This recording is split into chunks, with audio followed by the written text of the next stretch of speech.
sharing this one and only life, ending up just another lost and lonely wife. You count up the years and they will be filled with tears. Bonjour, bonjour. Quel organe! Je voulais vous montrer qu'on pouvait aussi dire bonjour en chanson et en être absolument ébahi. Oui. Comme chaque matin, je suis ravie de vous retrouver dans Bel et Bien Ensemble. Tous les matins, il y a Arnaud Loquet et Sarah Cadour qui répondent présent. Et ça, c'est quand même le top, quoi. Oui. Personne n'applaudit. Ah, c'est sympa. Merci. Ouais, mais on chante pas, nous. Du coup, ça fait moins Tout d'effet. fout le camp. Mais oui, chantez, ça ira beaucoup mieux. Ce matin, on va parler d'un sujet qui touche 500 000 femmes chaque année. 500 000 femmes, c'est quand même énorme. Et pourtant, c'est un sujet dont la moitié des femmes n'osent toujours pas parler. Vous avez deviné, on va parler de la ménopause. C'est vrai que c'est un bouleversement qui reste entouré de silence. Pourquoi est-ce qu'on est si peu préparé à ce moment important? C'est ce qu'on va explorer ensemble ce matin. Et pour nous aider à reprendre le pouvoir sur ce sujet, la médecin urgentiste et accessoirement une bible pour nous toutes, Abigail Deby, est avec nous. Et puis, au-delà des traitements, il existe des cercles de parole et d'échanges carrément pour partager dans la bienveillance ces grands chamboulements survenus à la ménopause. C'est un espace pour briser les tabous et aussi pour rassurer toutes les femmes. Vraiment une belle initiative. Retrouvons notre pleine puissance grâce à Linda Hardy. Elle va nous dévoiler ses clés, ses rituels, ses secrets pour arrêter de subir la ménopause et surtout enfin l'apprivoiser en douceur avec sérénité.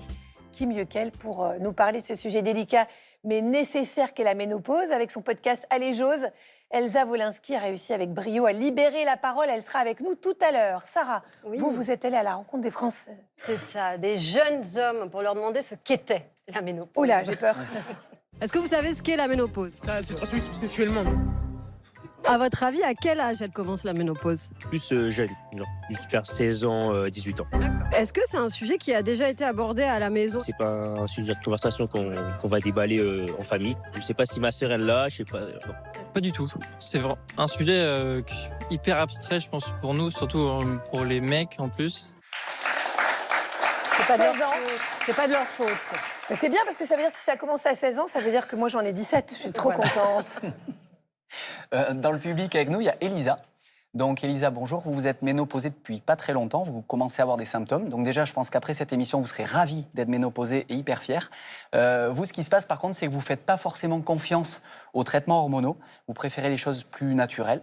Donc j'espère que vous aurez des réponses dans l'émission. Mais merci d'être là. Merci beaucoup Elisa d'être avec nous ce matin pour représenter toutes les femmes qui souffrent entre bouffées de chaleur et sécheresse de toutes les muqueuses. Sarah, je vous laisse reprendre votre place dans le public et pour tout nous dire sur la ménopause, merci d'accueillir notre médecin urgentiste Abigail Deby qui est avec nous.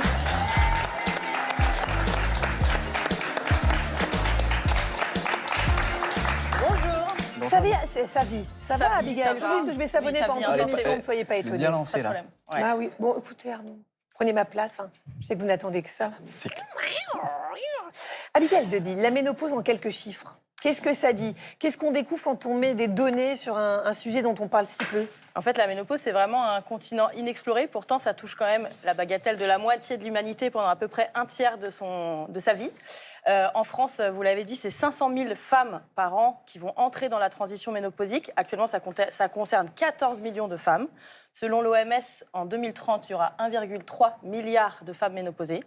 Il y a 90% des femmes qui disent expérimenter au moins un symptôme désagréable. Plus d'un quart d'entre elles ont des symptômes qui durent jusqu'à 10 ans après le début des signes. What? Et pareil, un quart d'entre elles disent qu'elles sont quand même handicapées dans leur vie quotidienne, que ce soit sur le plan de la santé physique et mentale. Et pourtant, c'est effectivement encore nimbé de silence et encore largement sous-étudié par la communauté scientifique et médicale. Donc il faut changer les choses. Voilà, ça plante le décor. C'est pourquoi c'est une émission d'intérêt public ce matin. Alors, quels sont les changements qui bousculent le corps et la tête pendant la ménopause? Surtout, comment les atténuer, comment les apprivoiser, les vivre mieux? Ce matin, on répond à toutes ces questions que tout le monde se pose.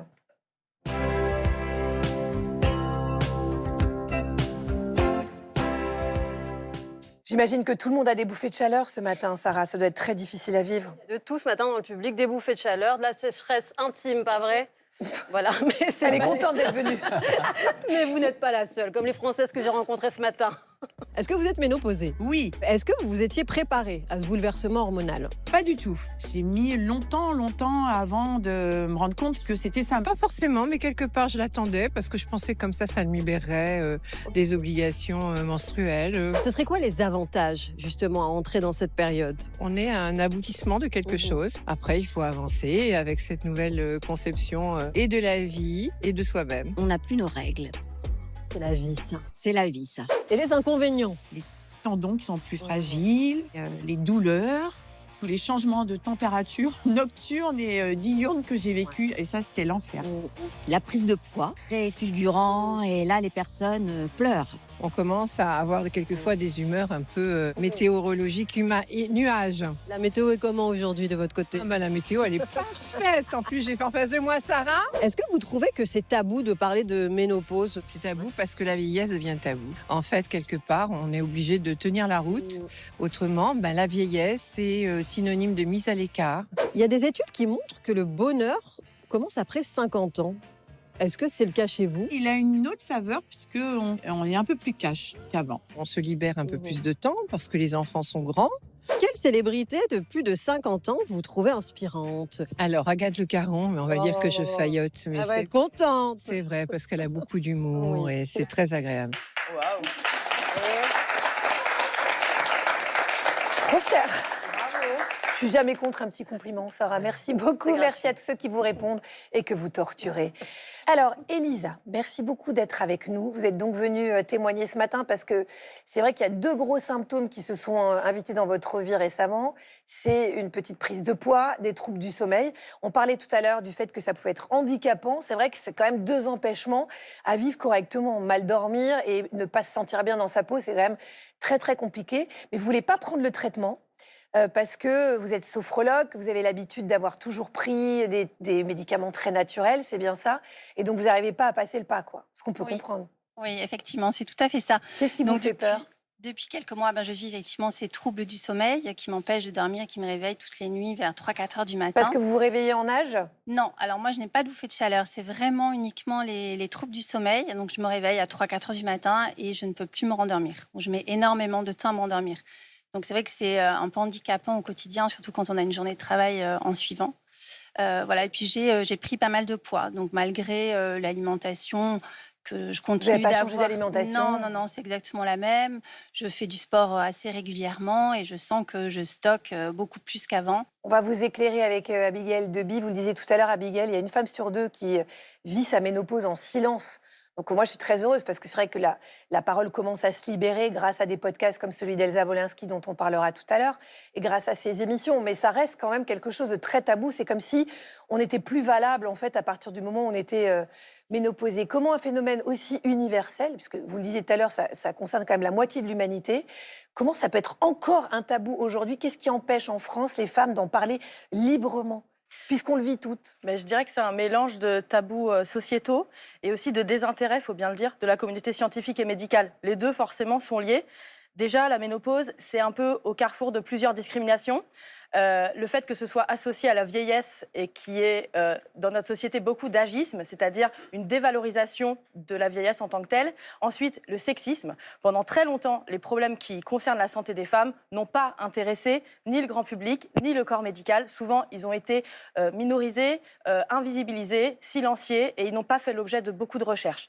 Et puis, ça concerne le corps des femmes et tout ce qui concerne l'intimité des femmes est encore tabou. Il y a une femme sur 2 qui n'ose pas en parler à son partenaire. C'est un sujet qui fait l'objet d'assez peu de communication et de transmission intergénérationnelle. On en a très peu parlé avec nos mamans, avec nos grands-mères, si on les a eues. Et notamment, on va proposer à partir de 45 ans une consultation dédiée, mieux former les professionnels et puis financer des projets de recherche. Enfin, il faut quand même que cesse cette omerta autour de la ménopause. Parce que c'est vrai que c'est comme si c'était honteux, que c'était sale d'en parler. En fait, ça laisse quand même les femmes dans une solitude incroyable et puis une errance aussi. Parce que parfois, on ne comprend pas ce qui nous arrive. Je veux dire, c'est quand même du jour au lendemain où on peut se réveiller en nage dans la nuit et on peut se dire mais qu'est-ce que j'ai un problème, mon système immunitaire est en train de se battre contre quelque chose. Et il faut quand même dire que la ménopause, c'est pas juste, quelques bouffées de chaleur. Déjà, on ne sait pas ce que c'est qu'une bouffée de chaleur. Donc, la première fois que les femmes vivent une bouffée de chaleur, ça peut être très impressionnant. Il y a aussi des changements physiques, émotionnels qui sont énormes, qui sont sous-estimées, des femmes qui se retrouvent dans des angoisses abyssales qu'elles n'avaient jamais connues avant. Est-ce qu'on peut justement résumer quels sont ces symptômes autres que la fameuse bouffée de chaleur? Oui, alors la ménopause, c'est 70 à 80 symptômes. Heureusement, on n'expérimente pas tout en même temps, et puis c'est très variable d'une femme à l'autre. Évidemment, le plus fréquent, c'est les bouffées de chaleur, et ça concerne 80% des femmes à peu près, et une fatigue qui est à la fois, qui est un peu plurifactorielle, hein. Elle peut être mentale, physique, elle peut être liée à tous les autres symptômes. Ça touche pareil 45 à 80% des femmes. Mais ce qu'on connaît moins, c'est le fait qu'on a des récepteurs aux œstrogènes partout dans notre corps, et donc ça va influer plein de fonctions. On en a parlé, il y a les troubles de l'humeur, plus d'anxiété, plus de dépression, des difficultés à se concentrer, le fameux brouillard cognitif, avec vraiment l'impression de pas d'être un petit peu à côté de ses pompes, les troubles du sommeil qui impactent grandement la qualité de vie, des douleurs musculaires, osseuses, articulaires, des troubles digestifs parfois. Et évidemment, il y a plein d'autres symptômes. Ce qui est difficile, donc ça peut donner des maux de tête, des vertiges, des troubles digestifs. Que le dernier ferme la porte. Voilà. Bisous. Et puis les troubles effectivement génito-urinaires, la sécheresse vaginale, des problèmes de libido, des problèmes de continence urinaire. Cette énumération, elle n'est pas là pour vous faire peur, parce que deux choses. La première chose, c'est qu'en s'éduquant un petit peu plus, quand on arrive à la phase de transition ménopausique, il ne faut pas hésiter à aller consulter son médecin et à lui demander frontalement: est-ce que vous ne pensez pas que tel symptôme peut être lié à ma ménopause? Ça, c'est vraiment important, parce que le risque, c'est l'errance diagnostique. Les médecins étant pas très bien formés et le grand public l'étant encore moins, et ben parfois, on va se perdre dans des diagnostics qui ne sont pas les bons. Parfois, la ménopause, ce n'est pas la cause principale du symptôme, mais en tout cas, ça peut aggraver les choses. Et autre chose très importante, c'est que le traitement hormonal substitutif peut aider pour tout un tas de symptômes. On a vu que pendant des années, par exemple, on a prescrit des anxiolytiques et des antidépresseurs à des femmes qui, en fait, étaient juste, entre guillemets, en transition ménopausique. Et peut-être qu'avec les hormones, ça serait allé beaucoup mieux, avec moins d'effets secondaires. Alors, je voudrais qu'on en parle de ce fameux traitement, puisqu'il fait peur à Elisa et à beaucoup de femmes. C'est vrai que ça fait couler quand même beaucoup d'encre. Pourquoi est-ce qu'il a été autant critiqué à l'époque? Et maintenant, il a été réhabilité, il faut le dire. C'est ça, en fait, c'est l'histoire d'un malentendu un petit peu. Avant 2002, on prescrivait beaucoup ce traitement, mais avec des dosages d'hormones qui étaient assez forts. On prescrivait des œstrogènes et des progestatifs, et on le prescrivait un petit peu au tout venant pour faire de la prévention.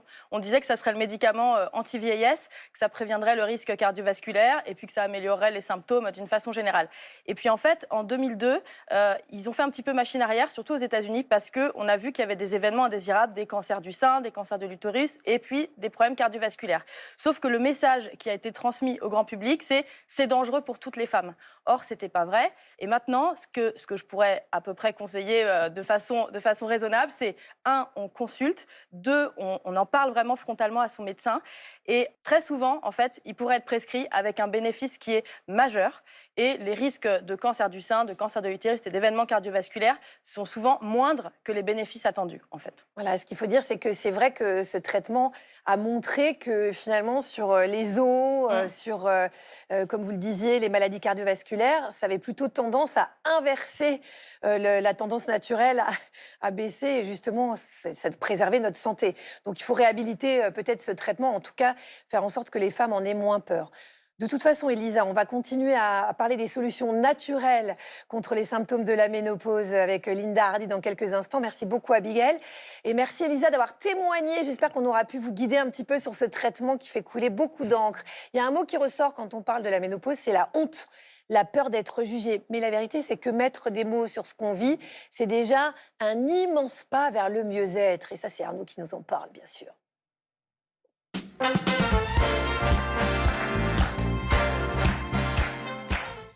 Alors moi, quand j'ai vu le sujet de l'émission, j'ai tout de suite pensé à notre journaliste, Katia. J'ai remarqué qu'en tant que 45+, ça l'a fait un peu flipper. Mais elle a remarqué ces derniers temps, la parole autour de la ménopause s'est de plus en plus libérée. C'est ainsi qu'elle est partie à la rencontre d'un cercle de femmes. Bonsoir. Bonsoir Katia.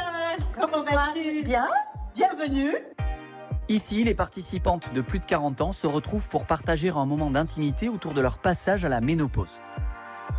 L'organisatrice Nina est doula, son rôle est d'apporter du soutien moral aux femmes. Moi, je suis venue ce soir parce que c'est un sujet qui me fait un peu peur. Très bien. Et du coup, j'ai envie d'apprendre, d'écouter, de savoir, quoi. Dans un cercle, on ne va pas répondre aux questions de chacune, mais on se nourrit de l'expérience et de ce que chacune dépose. Et c'est ce qui est génial, finalement. Super. Moi, j'en suis. On y va. On y va. Alors, on s'installe. Toutes les émotions sont les bienvenues. Il n'y a aucun jugement. On a le droit d'être triste, on a le droit de pleurer, on a le droit de rire. C'est un moment pour vous et rien que pour vous. C'est votre moment. Notre petite fille est venue quand j'avais 42 ans. Et à peine accouchée, je suis ménopausée. Et je me suis dit, mais c'est pas possible. Je veux être encore jeune, je veux être encore belle, je veux être encore mince, je veux être encore... tout ça. J'ai eu 2 enfants et après chaque grossesse, j'ai retrouvé mon corps derrière. Pas de problème. Et là, la ménopause arrive et je ne reconnais plus du tout mon corps. Je fais des efforts et pourtant mon corps, il continue à me résister. J'ai un peu l'impression finalement que la périménopause, c'est un retour à l'adolescence. Avant, rien ne m'énervait. Et brutalement, j'ai eu une très très grande envie que mes enfants soient pas là le week-end, que mon mari soit pas là, que je sois toujours toute seule avec mes chiens. Ça fait 10 ans que je dors plus très bien, que j'ai des insomnies. Je passe dans des étapes un peu bizarres où je me reconnais pas. Essayons de sortir du positif, de toutes ces choses qui se passent dans le corps, dans la tête. J'étais plutôt timorée, il y a des choses que j'osais pas faire, je me mettais des barrières, des freins, enfin je sais pas. Et passé 45 ans, j'ai enfin osé me lancer dans ce qui me plaisait vraiment. J'ai réussi à traverser tout ça avec beaucoup plus de confiance, comme si j'avais une nouvelle force et je me permettais enfin des choses que je me permettais pas avant. Et ce que j'ai compris dans les messages de périménopause et de ménopause, que c'est juste une période d'amplification, que tout ce qu'on n'a pas réglé dans sa vie avant, si on n'a pas su gérer ses émotions, du coup elles vont être décuplées. Si on n'a pas su vivre son poids, il va augmenter. Et je crois que de se croiser, de pouvoir juste partager ces moments en bienveillance, en sororité, c'est quelque chose qui est tellement fort et tellement nourrissant. On repart de là où on est rechargé à bloc et quand le corps il recommence un peu, on peut se remettre dans cette énergie-là pour continuer. Après les confidences, un moment de convivialité autour de petits plats faits maison. Moi, c'est la première fois auquel je participais à un cercle de parole et je trouve ça vraiment une très belle initiative parce que ça permet, aux femmes de se sentir moins seules, de se sentir écoutées surtout. C'est une période de transition dans laquelle on peut vraiment ne pas se reconnaître. Et le fait de savoir que d'autres peuvent aussi vivre la même chose, ça peut aussi apaiser ces mêmes symptômes. On a toujours quelque chose en commun qui nous relie et ça, c'est bien, ça fait du bien. Chez Nina, le cercle se termine toujours par une méditation, un moment pour se reconnecter à soi, mais toujours toutes ensemble. Ce cercle ne se termine pas vraiment. Il s'ouvre sur vous, sur la suite, sur la femme que vous êtes et que vous êtes en train de devenir aussi.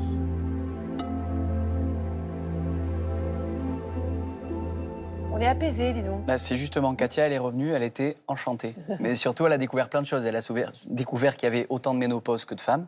Mais surtout, elle a vu aussi que le but, vous avez parlé d'errance tout à l'heure, on se retrouve souvent très seul.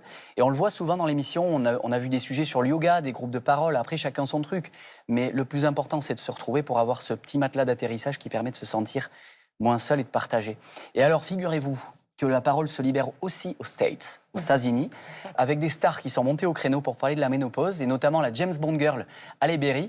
Elle a fait un véritable devoir de briser ses clichés. Alors sur ses réseaux, c'est trop bien parce qu'elle nous fait même une danse de la ménopause ou encore dans la rue, elle parle de cette étape de vie avec une sincérité folle, une fierté et une énergie qui font vraiment bouger les lignes. Shame has to be taken out of menopause. We have to talk about this very normal part of our life that happens. Our doctors can't even say the word to us, let alone walk us through the journey. We have been overlooked. We have been discarded for far too long. Enough is enough. Because guess what? I said, I'm in menopause! Okay? Calme-toi, Ali. Oui, descends. Calme-toi.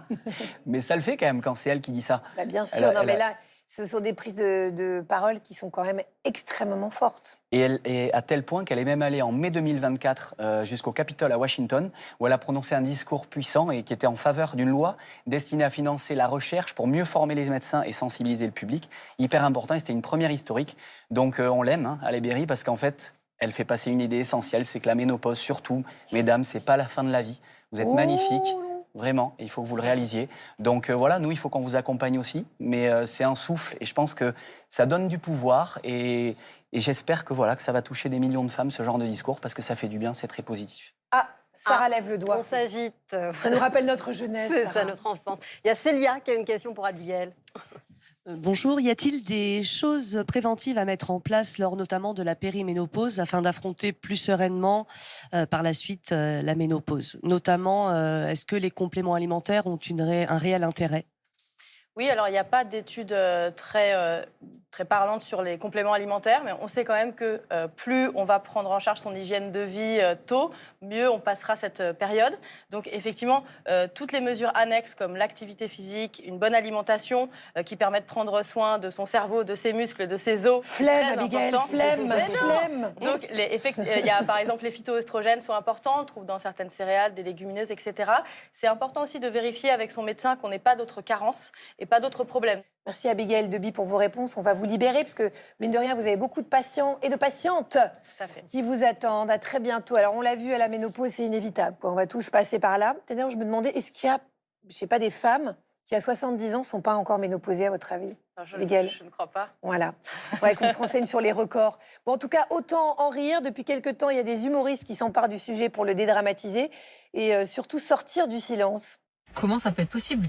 Le mois dernier, j'avais 18 ans, je dansais jusqu'à 5h du matin sur tous les podiums de la région. Et là, on est en train de me parler de ménopause. Mais il s'est passé quoi entre ça et ça? À 1h du matin, je me réveille et je sens un truc. Ouah, je sens que je suis trempée, mais trempée. J'ouvre ma fenêtre, je me mets comme ça dans ma fenêtre en disant bon, ça va passer, ça va passer, ça va passer. En me disant, encore heureux que ma fenêtre donne sur le jardin. Oui. Vous imaginez, si toutes les femmes qui sont en préménopause et en ménopause ouvrent la fenêtre et se foutent à poil devant leur fenêtre comme ça au milieu de la nuit, ah ben pour les insomniaques, c'est un beau spectacle.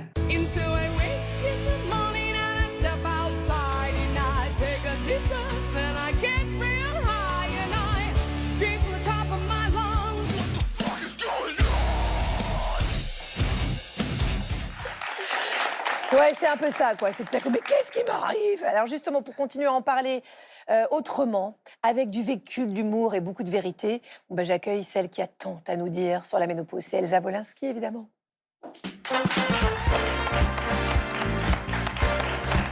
Bonjour mon Agathe. Bonjour Arnaud. Ça va, Elzouille? Ça va et vous? Super. C'est pas un peu chaud là?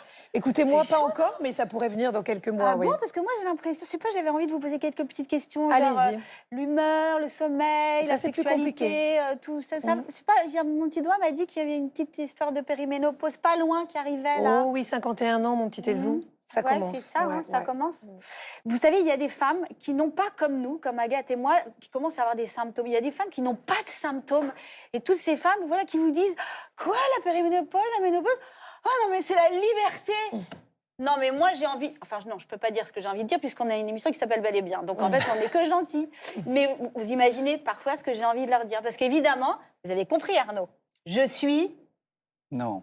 Je suis... Ménopausée. Merci, je suis ménopausée. Oh, mais c'est le mot qu'il faut pas dire. Non, n'applaudissez pas. C'est le mot qu'il faut pas dire, pas du tout. Parce que si on dit ce mot, bah ça y est, je suis jetée à la poubelle, je suis périmée. En fait, pour la société, c'est comme ça. Donc surtout, faut pas le dire. Alors que, en fait, je fais partie de ces femmes des 50 ans, enfin bientôt 52, personne ne m'a fêté mon anniversaire, c'est pas grave, sur ce plateau. Moi je vous ai laissé un petit message. Oui, c'est vrai, vous avez gentil, vous. J'avais pas de cadeau, je reconnais. Mais en tout cas, je fais partie donc de cette nouvelle génération de femmes de 50 ans, comme vous d'ailleurs, à réinventer notre âge. Et il y a une espèce de fossé immense entre ce que la société veut bien raconter de nous et ce qu'on est réellement, c'est-à-dire des femmes désirables, Arnaud, désirantes. J'ai fait un petit clin d'œil. Oui, vous n'êtes pas très, Je vous fais des clins d'œil depuis tout à l'heure. Il bouge pas beaucoup, le Arnaud.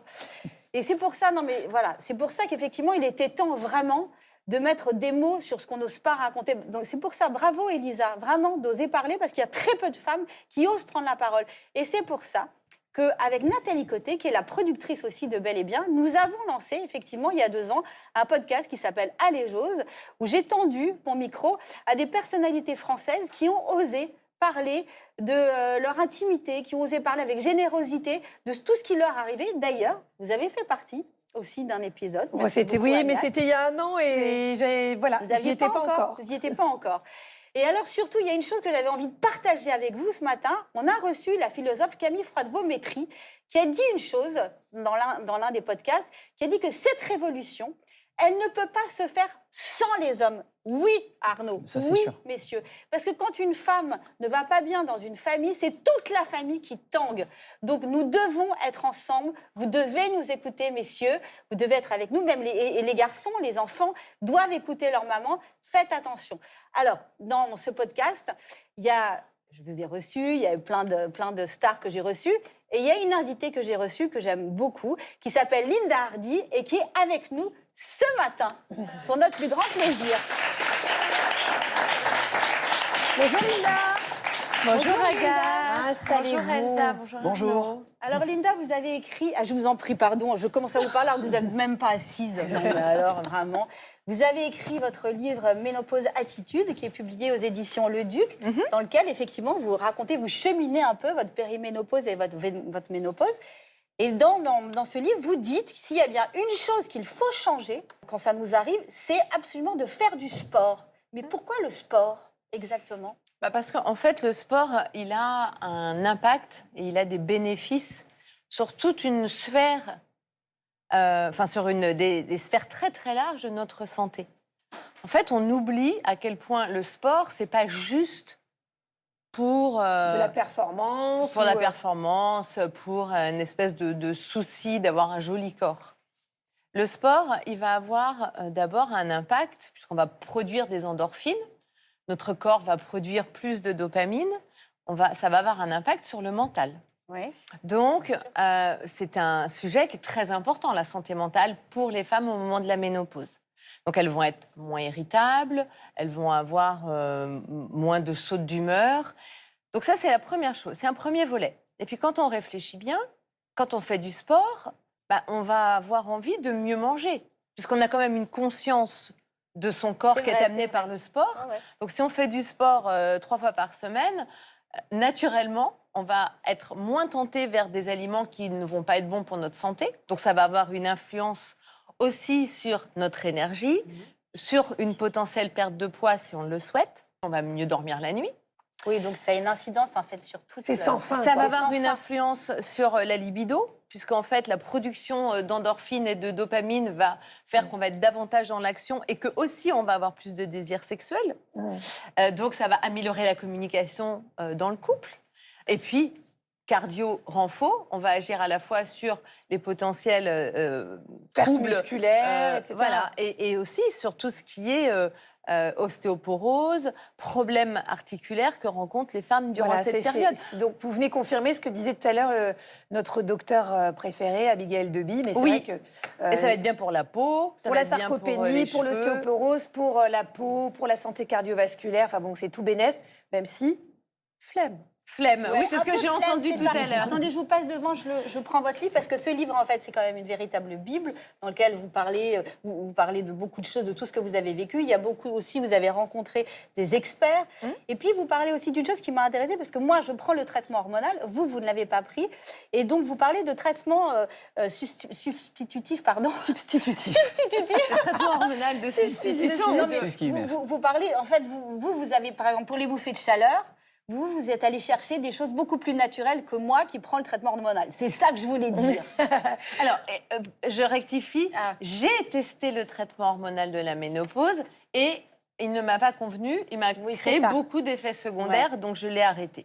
Et puis, il faut quand même dire quelque chose qui est important, qui n'a pas été dit tout à l'heure, puisque j'ai écouté évidemment tout ce qui s'est dit avant, c'est que, par exemple, il y a des cas où on ne peut pas prendre le traitement hormonal, qui sont des choses dont on ne parle pas souvent. Par exemple, si on a un méningiome au cerveau, on ne peut pas prendre le traitement hormonal de la ménopause puisqu'on ne peut pas prendre de progestérone et qu'un traitement hormonal, c'est à la fois des oestrogènes et de la progestérone. Bien sûr. Je ferme la parenthèse. Donc, il faut quand même toujours se poser plein de questions. Moi, je ne suis pas contre. Je pense qu'en fait, chaque femme doit trouver sa solution. Mais donc, la vôtre, ça a été quoi ? Alors, Pour les bouffées de chaleur. pour moi, par exemple. la base, et c'est la même quand on prend le traitement hormonal de la ménopause, c'est l'hygiène de vie. Donc, c'est une alimentation anti-inflammatoire. Les bouffées de chaleur, en fait, ce qui se passe, c'est qu'il y a une corrélation entre les bouffées de chaleur et la santé du foie. On ne le dit pas suffisamment. Si on a un foie qui fonctionne au ralenti, on va avoir davantage de bouffées de chaleur. Ah oui, Moi, ça, on j'en sait ai eu pas beaucoup forcément. aussi, et je sais pourquoi. C'est parce que plus jeune, j'ai eu une hépatite A. Donc, le jour où j'ai eu cette hépatite A, pour le reste de ma vie, j'ai un foie qui est plus fragile.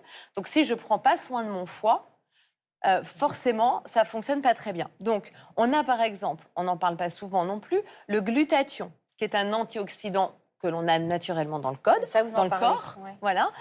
Moi, j'ai fait à des moments des cures de glutathion. J'ai même été à l'étranger, puisque ça n'est pas possible en France, mais notamment en Belgique, où j'ai fait des injections de glutathion en intraveineuse, parce que c'est un détoxifiant du foie, le glutathion. Donc, quand on détoxifie le foie, ou c'est la même chose quand je vais faire des cures détox. Quand je vais faire des cures détox où je mange une alimentation anti-inflammatoire hyper saine et que je fais des randonnées tous les jours, eh bien, en une semaine, j'ai plus de bouffées de chaleur. Vous avez noté là? Parce que là, il est dans son coin Je vois derrière. vos Non, paroles, mais moi. attends. Vous avez tout noté. Elsa, pour votre femme. Arnaud, il s'est hyper intéressé au livre de Linda. Ah, Il y a ouais. quelque chose d'ailleurs qui vous a interloqué, vous nous en parlez dans votre Happy Therapy.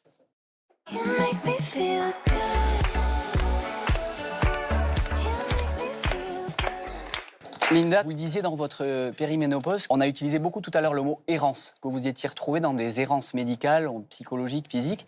Et dans votre livre, il y a des passages sur des consultations qui ont été faites et des conseils qui ont été donnés à des patients. Et ça a donné lieu à des trucs absolument hallucinants. Donc je vais me permettre de faire 3 anecdotes. Écoutez-les bien, ouvrez grand les oreilles. Il y a quelques années, j'ai consulté un ORL car j'ai eu une grosse déviation au niveau du nez.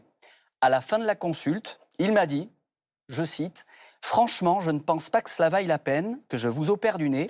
Vous avez 48 ans, vous allez arriver en ménopause, vous allez grossir, donc aucun intérêt. » Vous ne nous donnez pas le nom de ce médecin? Est-ce que lui, on n'a pas envie de lui faire un petit coup de boule déviation nasale? Ah oui, on est dans le bien-être, hein, vous le disiez tout à l'heure, mais bon, c'est quand même dingue de dire ça. Incroyable. La deuxième, qui est pas mal non plus, un jour, j'ai reçu en consultation une femme de 58 ans à qui son gynécologue a conseillé de se mettre du yaourt au fond du vagin Ah, mais non. pour refaire sa flore détruite par la carence hormonale. À certaines, on a conseillé aussi de mettre de l'ail. Alors même si on aime les produits laitiers, Voilà, c'est oui. quand même un truc de dingue. La troisième, qui est pas mal non plus, si vous n'arrivez pas à bout de vos cystites après chaque rapport sexuel depuis votre ménopause, le plus judicieux serait de changer de mari.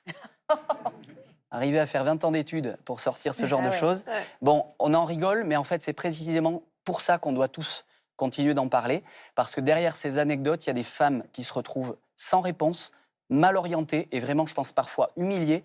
Donc, on le dit, on le redit, la ménopause, c'est pas une fatalité, c'est pas une maladie et surtout, c'est pas un sujet honteux. Donc, merci d'être venu en parler aussi. Et je pense qu'il faut briser le silence, éviter toutes ces absurdités, parce que les femmes, elles ont besoin d'être accompagnées comme elles le méritent. Et messieurs, je tiens à passer le message aussi, les bonhommes, accompagnons-les. Je sais pas, je vais réfléchir pour savoir si vous êtes vraiment l'homme idéal ou si vous faites ça que pour la télé. Faut que je réfléchisse. On va voir. Alors, il y a quelque chose qu'on ignore complètement et qu'on dit pas parce qu'il ne faut pas faire honte à ces messieurs. C'est l'andropause. Oui, Arnaud, il n'y a pas que nous, bisous à vous. Mais on vous accompagnera aussi. Merci. Il y en a un qui est encore jeune, mais il n'y échappera pas, c'est Stan Gusman. Moi, j'ai bougé. Alors, Agathe, effectivement, depuis tout à l'heure, je vous écoute parler de la ménopause, mais nous aussi, on traverse une période de bouleversement hormonal majeur, nous les mecs, et ce matin, je voulais vous parler de celle dont on ne dit jamais le mot. Pardon? L'andropause, Agathe, voilà, c'est dit.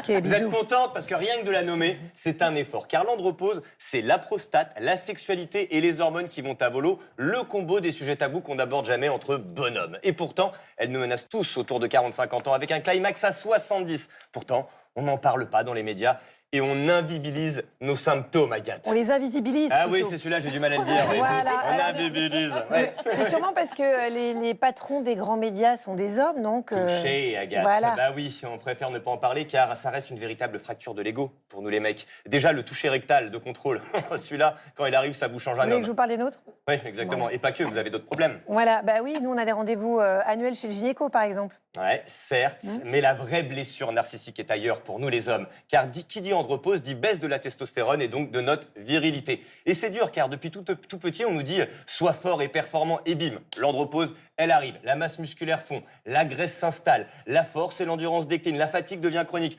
Ajoutez à cela la perte de cheveux, sans compter l'érection qui devient optionnelle. Bref, avec l'andropause, fini. Oui, je sais, mais oui, je sais, mais j'ai peur. Bref, fini l'homme conquérant et sûr de lui, qui écrase les autres pour réussir. Je commence à douter, donc j'écoute, je ralentis, donc je ressens. Tiens donc, en fait, Agathe, je viens de réaliser un truc avec cette chronique.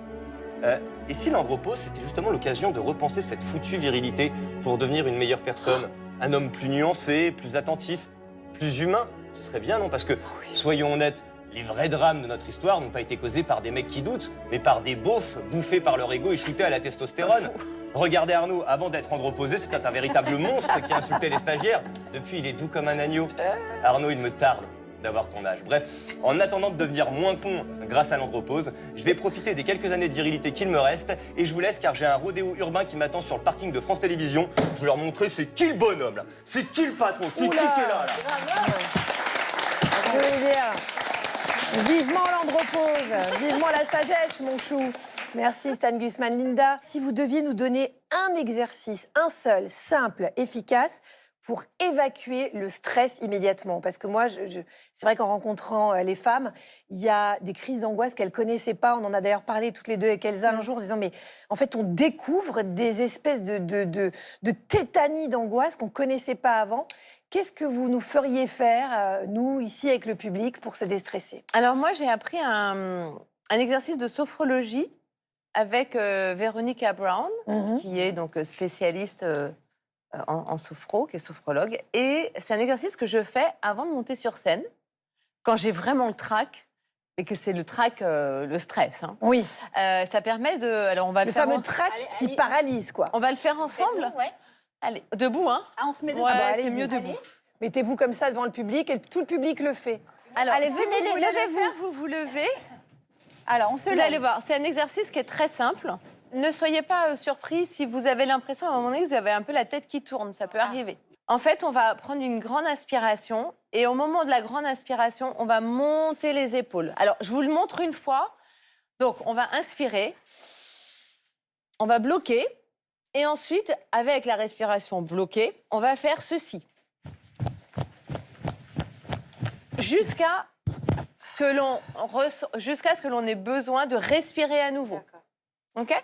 Et à ce moment-là, on souffle. Et on va faire l'exercice 3 fois de suite. Alors, c'est parti. On n'a pas le temps, je vous le dis tout de suite, mais au moins... On inspire. On serre les poings. Arnaud, on ça bloque vous la va bien, respiration physiquement jusqu'à ce qu'on puisse plus. Allez, énergique les jeunes là. Et on souffle. Vous voyez déjà ce que ça fait. Vous devez le sentir au niveau de votre tête. C'est vrai. Voilà, vous le faites. Vous devez sentir que l'énergie, elle recircule. Et vous devez sentir que ça vide un peu au niveau de votre tête. On Voilà, recommence. donc ça, vous le faites. Non, alors on n'a pas le temps, Linda, Oh, malheureusement, mince. mais à la Bon, maison, bah, à la maison, je vous laisse comme vous êtes. Non, à la maison, vous le faites 3 fois, évidemment. Elisa, j'imagine qu'en tant que sophrologue, vous connaissez bien cet exercice parce que c'est un exercice en sophrologie qui fait partie des fondamentaux. Et c'est vrai, vous avez raison, Linda, ça fait un bien. Vraiment, vraiment, je voudrais vous remercier pour tous ces bons conseils qu'on n'entend pas partout. Et c'est ça aussi qui est formidable parce que quand on s'intéresse à ces sujets, parfois, des choses un peu rebattues, c'est pas du tout votre cas. Vous êtes concrète, vous nous donnez des conseils vraiment de femme à femme. Et en plus, surtout, je continue moi-même de découvrir sans arrêt des choses. Donc Oui. c'est pour ça aussi que je partage parfois des choses qui sortent un petit peu des sentiers battus. Merci Linda. 1 pour vos témoignages, 2 pour vos conseils. Alors vous allez être sur scène dans la pièce Le Kangourou à bretelles. Alors, ça m'a l'air d'être tout un programme. À partir du 16 janvier, vous ferez ça dans les coulisses. Voilà, ce sera jusqu'au mois de décembre 2026. Surtout pour la première. Ouais, surtout pour la première. On sera avec vous. C'est dans toute la France. Merci Arnaud, merci Elsa, merci Sarah, merci à notre public adoré. Elsa, vous vouliez terminer l'émission en musique? Mais oui, vous voulez tout à faire chanter fait. le public, vous? Mais oui, tout à fait. C'est une ode à la ménopause, c'est ça? Une ode à la ménopause. Je J'ai voudrais peur. rendre hommage à Michel Bernier, qui a été la première à parler de la ménopause dans un sketch. Et elle a fait une chanson. Vous allez chanter avec moi. Vous chantez avec moi? Est-ce que vous savez chanter? Vous aussi? Oui. Parce que moi, je suis nulle. Alors, hop, on va y aller ensemble. De la ménopause. Le début de l'ostéoporose. Tu comprends pas? Viens que je t'explique. Allez, viens. Non, non, non, non, non. C'est biologique. Nous ne vieillirons pas ensemble. Ah, vous laissez chanter. Ne m'en veux pas, moi-même j'en tremble. J'aurais jamais pu le menstru, mes ragnagnas, je les verrai plus. Je les verrai plus. Mais je ne sais pas danser comme il veut. Vapeur, vapeur. Est-ce du temps, est-ce de l'heure? Bouffer, bouffer. Chez moi c'est l'été toute l'année. Ne pleure pas mon joli tampon, viens te consoler dans mon giron. Tu te rappelles